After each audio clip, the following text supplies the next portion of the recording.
I am so glad you're here today, and thank you for visiting and stopping by my channel. I am reviewing a book today, and that book is Reckless Glorious Girl by Ellen Hagan. This is an advanced reader's copy. I received this because I work at my local independent bookstore, and we have access to several different ARCs, and we're free to take as many that interest us. And this was a beautiful cover, so I didn't really know a lot about it, but when I went into it, but as I was reading, I found it interesting. It basically follows a young adolescent girl named Beatrice as she makes the transition from elementary school into middle school. She's 12 and then turning 13, and it really, there's not like a certain plot point that that is a climax. It's kind of just her going through those things. It touches on her physical changes that she goes through, like female body changes, as well as just like in general just growing, and which kind of leads into like her social life of who her friends are, where she fits in, and trying to impress people. And there's parts of the book where it talks about things she does and trying to find her place within that social structure, and friendships that she can really depend on.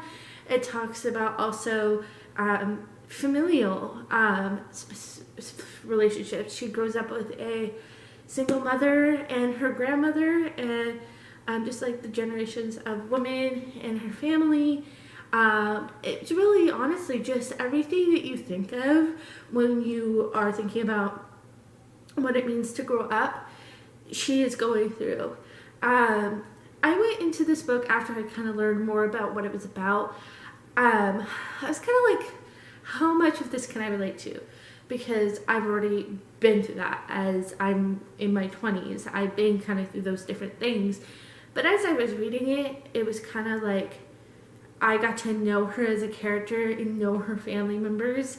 And just kind of like, you, as a woman who was older than the character, we're still both on the same team, I still wanted to root her on. And I thought that the relationships that she had with other people, her friends, and other, like her family members and just people in her community, which I forgot to mention, this also takes place in Kentucky. So there's like Southern charm, like, in it as well, which is really, really cool. But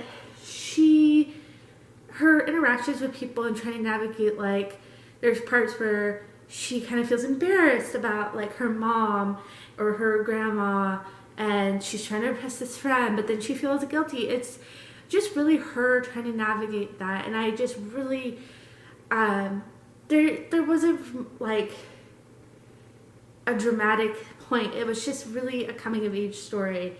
The one thing that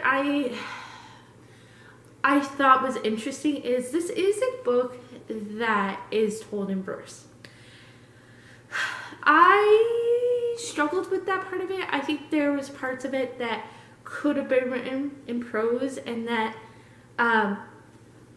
writing it in verse, I was kind of like, I wish that this would have been written in both. And like, there's parts of it that I think would have been more served just to do prose. And the fact that it was written in verse in some parts, I was kind of like, didn't really like as much. But I still really thought her voice and just her inner dialogue and just, it really just captured the emotions of somebody her age. It was a very just real story, and I enjoyed it. And if you have a teenager or a preteen that is maybe about to go through this stage in their life, I would definitely recommend this and pick it up. If you see it when you're at your local bookstore, I really enjoyed it, and it was a quick read too. So if you're wanting to like, get through a book kind of quickly, I recommend this. I'm not gonna like start giving ratings to things, but I do recommend this, especially for younger readers. So that is my review for Reckless Glorious Girl. I hope you guys enjoyed my review, and I do want to get into the habits of posting more reviews, and so subscribe if you feel so inclined, like the video, and I will talk to you later. Bye!